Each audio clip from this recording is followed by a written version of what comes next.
The Channel Islands have the kind of stark, pristine beauty that makes people fall in love with California.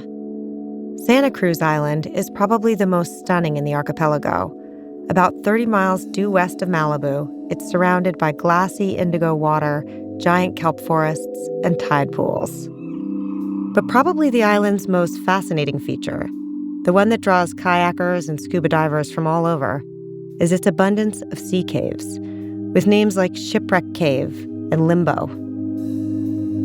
On the north side of the island, a couple hundred feet into the ocean, there's a huge white spattered rock with a sheer cliff face. It's called Bird Rock, for obvious reasons. Bird Rock has its own sea cave, a tall chamber with walls that are covered in green algae. It's mysterious and cool, but once you know the story of Fred Roehler, it's impossible to look at the sea cave, or any part of this beautiful island, the same way again. On January 2nd, 1981, Roehler, a 38-year-old man from Malibu, was pulled out of the water on the open ocean side of Bird Rock, along with his wife, 36-year-old Verna Johnson-Roehler, and her son, his stepson, 8-year-old Doug Johnson. Verna and Doug were soon declared dead. Fred was cold, but other than that, fine. His pulse was steady, his breathing was normal. He appeared to be unscathed. Fred said their rowboat, a 16-foot orange dory, had overturned, and he had done everything possible to save his wife and stepchild. He was the sole survivor and the only witness. For many, many months, we were just trying to figure out what happened, and is there any truth to Roehler's story? That's a criminalist named Dr. Duane Mose. At the time of Verna and Doug's deaths, he worked for a California state crime lab. And eventually we decided there was no truth to it at all. We could not substantiate anything he said, but we could substantiate alternatives. And as I saw all this going on, it all came together in my head as a story. Dr. Mose is an expert in crime scene reconstruction. When he found out about the sea cave inside Bird Rock, he wanted to investigate. And I said, I want to go inside. And I looked around at the rocks, at the height of the cave, and that's when another piece of the puzzle fell in place.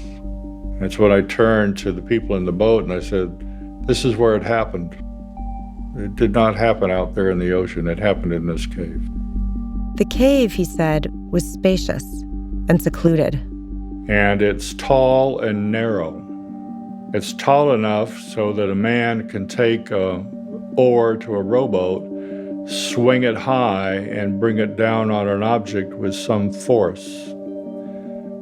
My theory is that he rowed the boat into this cave with the intention of killing both of them. He would have started with Verna, catching her off guard. Verna was in the bow and Douglas was in the stern, and Roehler was sitting where a rower would normally sit, and he was in the middle. So while Verna would be looking forward to defend the bow of the boat against the rocks, Roehler could easily pick up an oar, swing it, hit her on the head. Then he would have turned to Doug.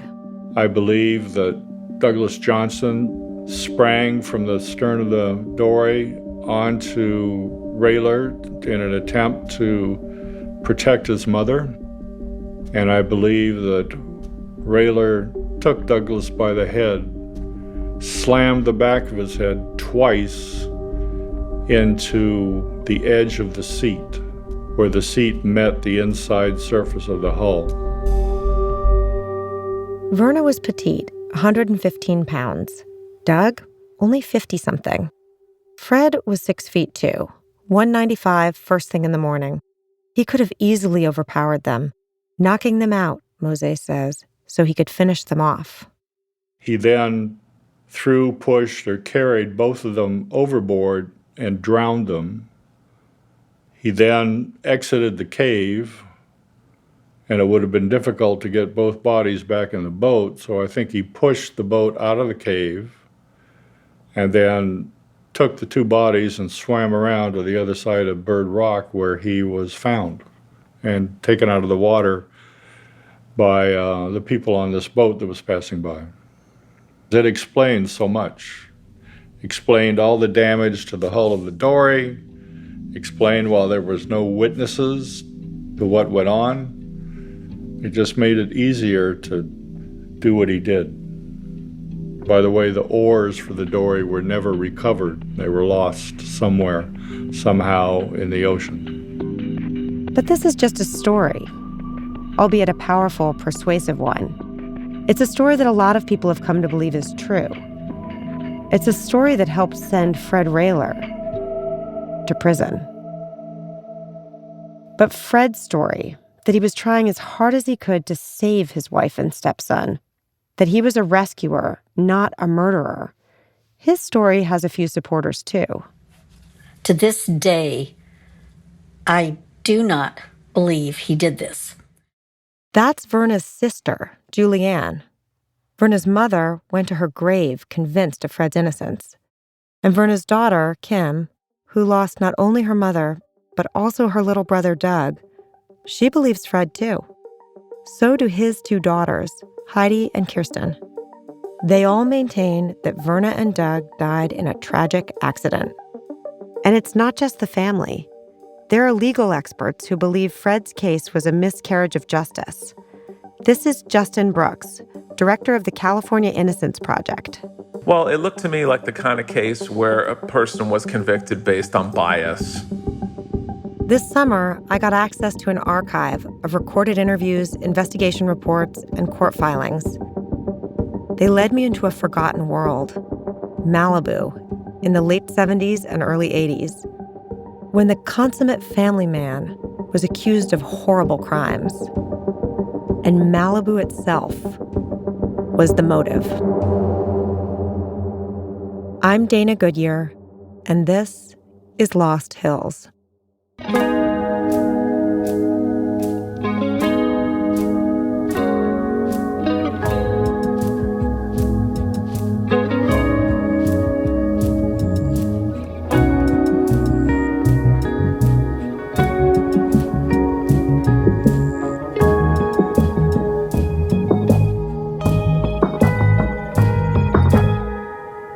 This is Season 2, Dead in the Water.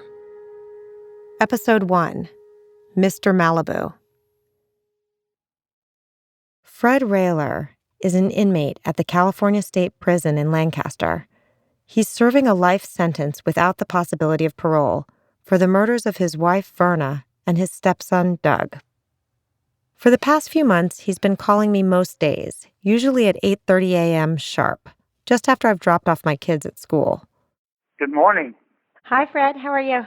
Good, thanks. His daughter, Kirsten, put us in touch. She's 47, the youngest of the sisters, and she doesn't have a family of her own. She's devoted her adult life to freeing her father.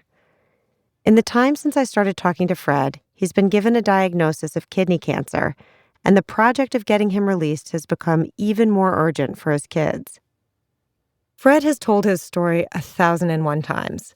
He's written it down, recorded it into a polygraph machine, sworn to it on the witness stand, committed it to memory.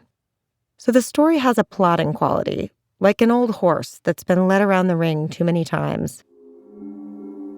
On January 2nd, 1981, the family set out early from Ventura Harbor on Perseverance, their 50-foot sailboat.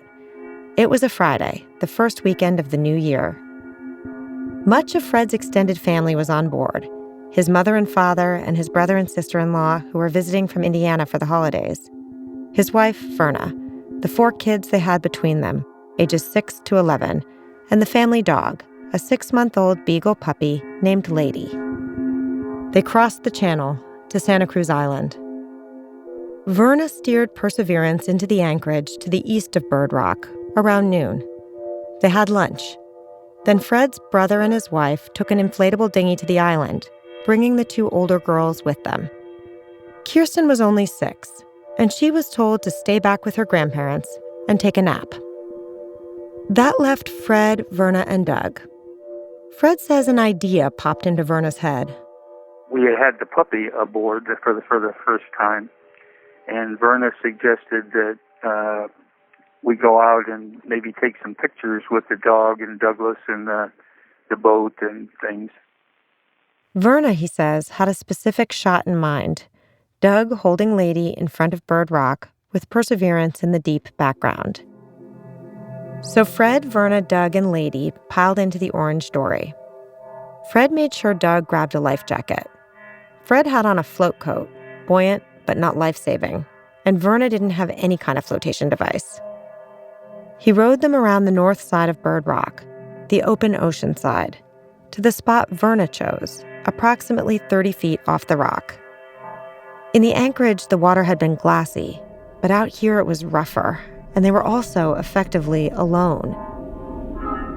So we had just gotten past what they called Bird Rock, and we're getting ready to start lining things up. According to Fred, Verna was in the bow, the front of the boat. He was in the middle, sitting on the bottom of the boat with his knees over the seat. He had his back toward Verna and was facing Doug, who was in the stern, the rear of the boat. Verna had been holding Lady, which is the dog's name, and she passed him to me, and then I passed the dog to Douglas. And the dog got very enamored with the birds that were on the rock and got excited. And no sooner had he got a hold of the dog than the dog started to go over the side. Lady, he says, lunged for the birds, and Doug lunged for Lady, toppling halfway out of the dory. So Douglas started to go for the dog, too. And then I had one of the dog's legs, and then I felt a bump in my back, and I think it was probably Verna trying to help as well. And with that final accidental jolt from Verna, Fred says, the dory flipped. Then the boat went over, and when I was underneath it, I got tangled and got stuck underneath the boat. It was terrifying, he says. Between the bow and stern lines and his camera strap and the strings on the hoodie of his float coat, he was caught. He couldn't find an air pocket, and he couldn't breathe. I actually thought I was going to die under there because I couldn't get my head away from the seat, and I was underwater. So my head was up against the seat, and I couldn't get loose. And I kept trying, and finally I did get loose. When he surfaced, he says, he looked around and spotted Verna. Then I saw her on the bow of the boat with sort of like one arm on the overturned portion. It was like she was sort of holding on. Her eyes were open, but unseeing. He swam straight to Doug. Doug was in bad shape, listing in the water near the dory's stern. I noticed Douglas was off just a few feet away, but he wasn't saying anything. The waves, Fred says, were splashing in Doug's face. So I got a hold of Douglas, and then I noticed that he was vomiting and wasn't really responding. So I cleared the vomit out, and then I tried getting some air into him. Carrying Doug with one arm, he swam back to Verna. He tried giving them both CPR. They didn't respond. I was so stunned, I didn't really know what to do. It was way too far to swim back to Perseverance. He was desperate to get to land. The dory was overturned, and it was basically floating to the south away from us. And so I tried to go over to the rock, Bird Rock itself. Meanwhile, Lady had somehow clawed her way onto his shoulders. So he swam that way, with Verna under one arm and Doug under the other, and the puppy riding piggyback. But Bird Rock was not to be their salvation. And when I got to where the rock was, the Bird Rock, there was a blowhole, which is like a cavity where the water goes in and then it shoots the water out. So we had to swim past that. That side of Bird Rock is a sheer cliff, some 60 feet tall, craggy, covered in barnacles, no place to get footing. But somehow, Fred says, he was able to get Lady onto Bird Rock. And then I pushed the dog up on the rocks, and I was trying to get a handhold so I could pull Verna and Doug out of the water and onto the rock, but I couldn't. It was January. The water was 50 degrees, and they'd been in it, according to Fred's timeline, for something like an hour. They were bundled up, waterlogged by now. Fred had on jeans, a velour shirt, and the float coat. Verna was wearing pants, a blouse, a sweater, and a brown and orange nylon ski jacket. Doug, Fred later noted, was dressed like Charlie Brown going out to play in the snow. Underneath his life jacket, he was wearing a bulky winter sweater and parka and a pair of jeans. Near the rock, the waves surged to 4 feet. Their 3 heads bobbed up and down. They were exhausted, near death. Or maybe, in Verna and Doug's case, already dead. And then I knew I was sinking. I knew that if we didn't get help soon, all three would have gone down. Finally, Fred says, he saw a sailboat and yelled for help. They heard me, and then they came over to where I was and threw me a rope. We got Verna and Douglas were pulled up on board their boat, and then as I was trying to get up the ladder, my legs were shot, and then they winched me aboard, and the next thing I really knew was I woke up in a helicopter. He woke up into a nightmare. His wife was dead. His stepson, dead. I'm going to ask you point blank about Verna and Doug. Did you kill Verna and Doug? I did not. To Fred, Verna was perfect. Their life together in Malibu was a dream. Why would he have killed them and ruined everything?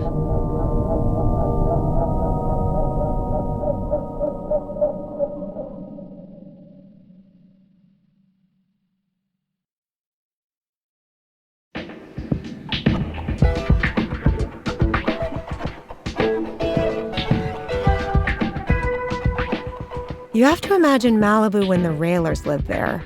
Same epic beaches, bathed in the same magic hour light, but with practically no one on them. It was the 70s. The innocent, squeaky clean Gidget era of the 1950s was over. The coke-fueled 80s were just roaring into view.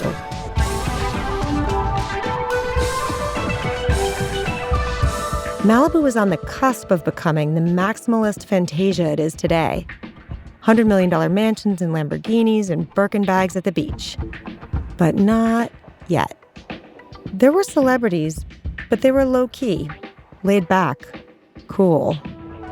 Movie star Ally McGraw lived out there with her young son and her movie star husband, Steve McQueen. It was 1972, and we rented a house on that fantastic broad beach, which at the time was the widest swath of perfect sand. I loved it. I loved it, and it provided my son with an incredible childhood. Their house, a rental on Broad Beach Road, was a street away from the Roehlers. And she doesn't remember this, but Fred coached her son in sports. All of us had funky little houses left over from the 50s. You know, sand dunes in front of the house and the kind of flowers that only grow where there's sand. My house was a funky little clapboard house, really small, 3 bedrooms, 2 bathrooms, a small kitchen, a living room facing the ocean. It was, when I rented it, an absolute horror of brown wood inside, shag carpeting, brown kitchen appliances. Back then, the celebrities had privacy. Nobody came out there to photograph Steve or Goldie Hawn or Sylvester Stallone. These are people, artists and directors and musicians. Half of the rock stars had second homes there. There was a freedom to do whatever. There were tons of drugs. I didn't do drugs at that point. But yeah, of course. I mean, it was the most amazing moment in Los Angeles music. I never met Bob Dylan, and he's still out there. But there was Neil Young. There were most of the Eagles. There was, Peter, Paul, and Mary, and Chris Christopherson, and the band. All of Robbie Robertson's crowd were out there. Robbie Robertson had moved his family there, sight unseen, into Sam Peckinpah's house in the Malibu colony, because his friend David Geffen told him to. The night that we arrived there, and I was sitting there with my wife, and then we heard this ungodly screaming from a woman.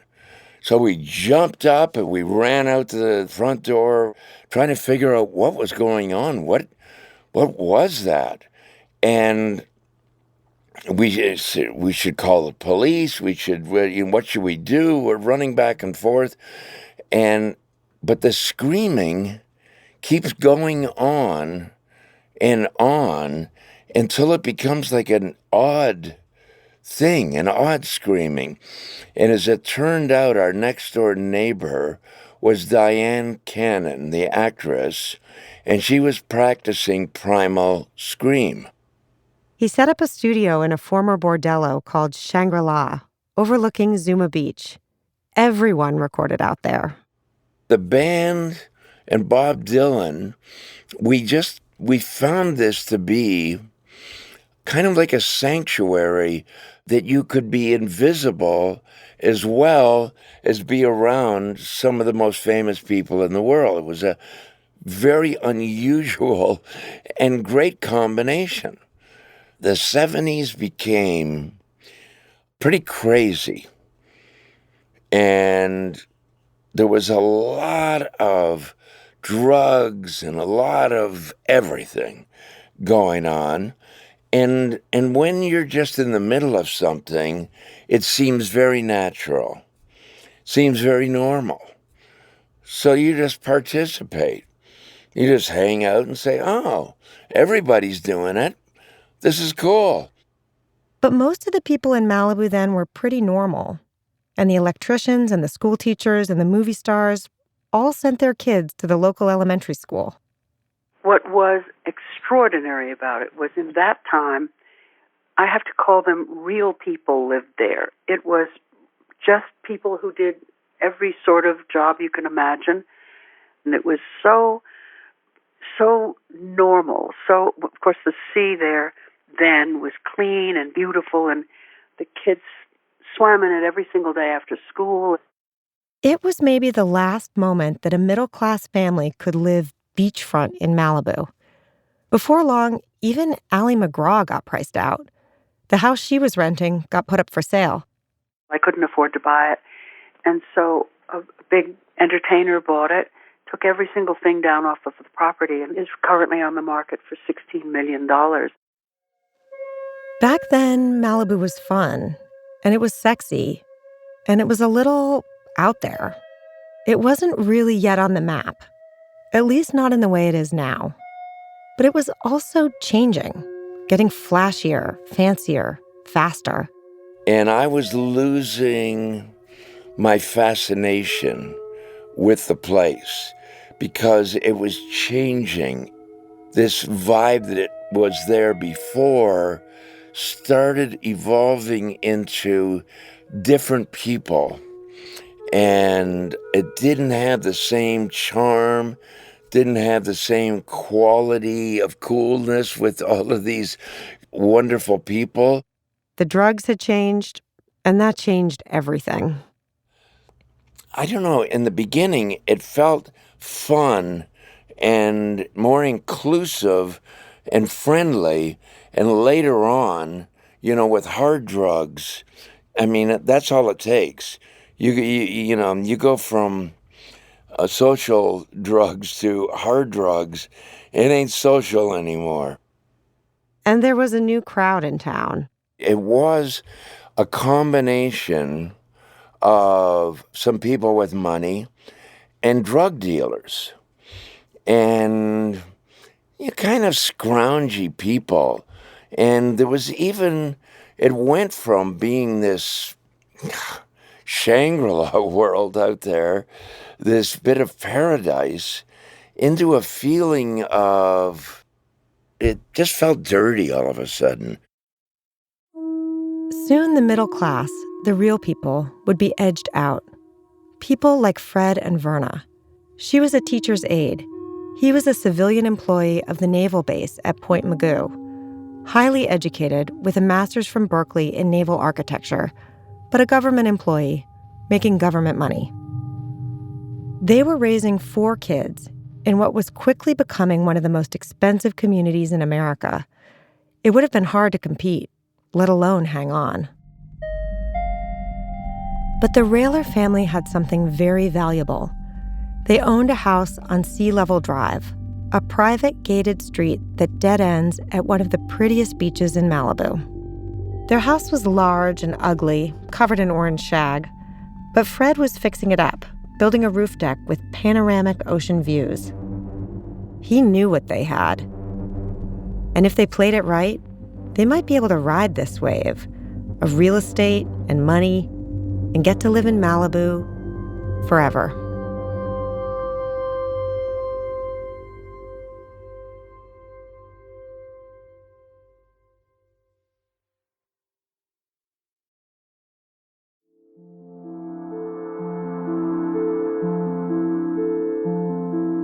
Fred and Verna bought the house on Sea Level Drive in the fall of 1977. They were a new couple, in love, and they had a powerful connection. Fred was a widower. His wife, Jean, the mother of Heidi and Kirsten, had died the year before. And Verna was a widow.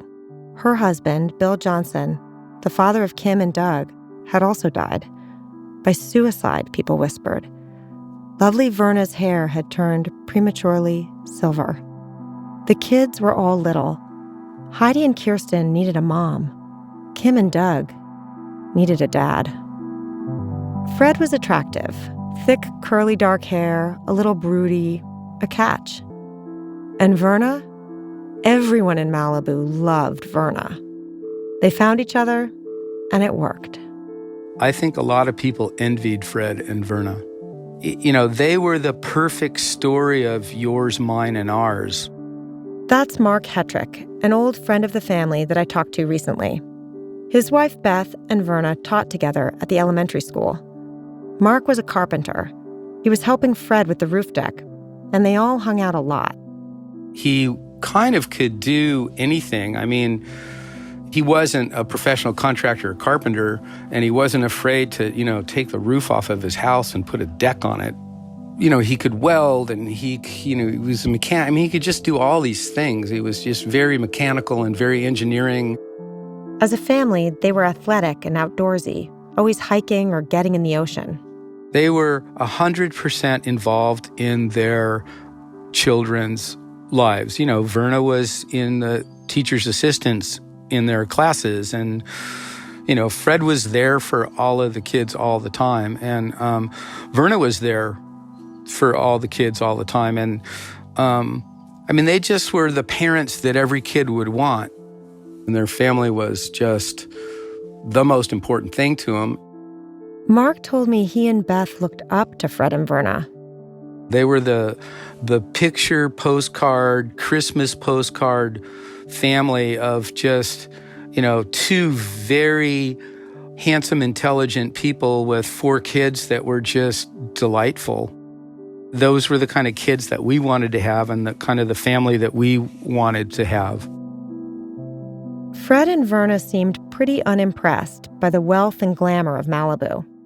They weren't your real upscale Malibu people that had a Hollywood connection, or a movie industry connection. Because Fred and Verna, they were pretty settled, solid, upper middle class family living there that, had this wonderful piece of property, and they were, and it was a wonderful place to live and a wonderful place to raise kids. Fred, in particular, did not seem concerned with appearances. He was sort of not your average Malibu guy. Or, he wasn't trying to be Mr. Malibu. So was Fred affected by the whole Malibu glitz and glamour? No, not at all. Fred, he didn't really care about that stuff. He was a family man, living his values. And there wasn't a lot of that going around Malibu at the time. Here's another friend in an interview with investigators. We've seen so many people our age that sort of the man goes through this sort of midlife crisis where they're sort of insecure and concerned with material things and girlfriends, driving a Porsche and chasing girls and, sort of where their family is a drag on them. And there were an awful lot of people like that in Malibu. And, Fred couldn't be more different than that. Like a lot of engineers, Fred was logical and analytical, and he was highly competent, especially in the water. On the sailboat, he was meticulous about safety. Here's Mark Hetrick again in an archival interview. The kids always had their life jackets on if they weren't in the cockpit, and they had to ask an adult permission to get out of the cockpit and go anywhere else on the boat. Anytime they were ever rowing around in the dinghy, whether it was in the harbor or whether it was over on the island, they couldn't go out of shouting distance of the boat. Mark sailed with Fred a lot and was in several harrowing situations with him. But whatever was going on, he said, Fred kept his composure. Never raised his voice, never shouted or got angry, and was extremely calm in situations that were potentially dangerous or scary. Remain calm under pressure. Fred's extensive training in the water had taught him this. But that quality of composure, of not succumbing to panic or hysteria, it hadn't helped him save Verna and Doug's lives.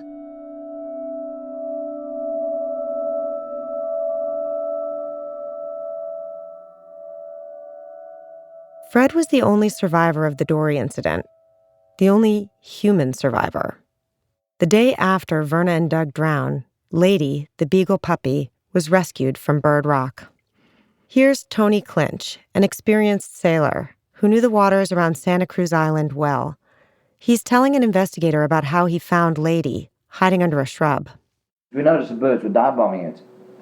That's how we spotted the dog. It's a tiny little dog, this dog. Maybe that big. It's a beagle. Mm-hmm. It would seem a bittersweet footnote to the tragic story.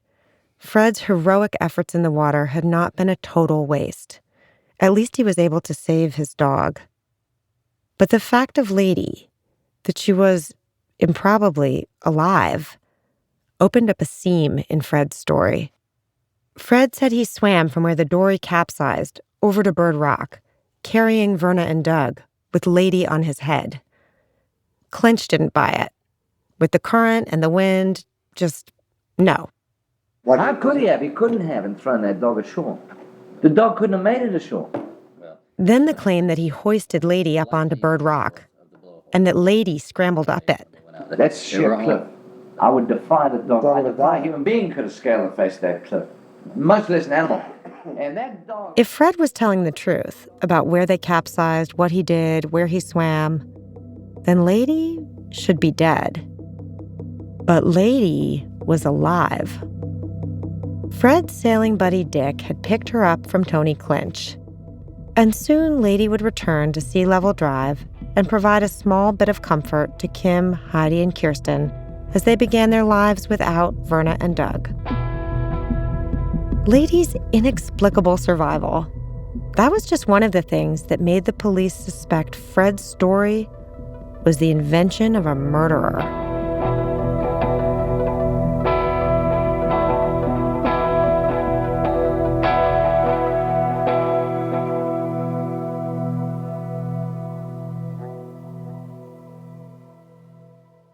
Coming up on the next episode of Lost Hills, detectives come knocking. They have a lot of questions for Fred. To be honest with you, Fred, we really don't know much about what's going on. We have no idea well, I can't say we had no idea. We do have an idea of what happened out at the island, but everything is really sketchy. So we're kind of like thrown into it after the fact. Somehow we need to figure out if there's a way we can figure out to make sure that there was no foul play or anything like that with this. That's next in episode 2, Quiet No Longer.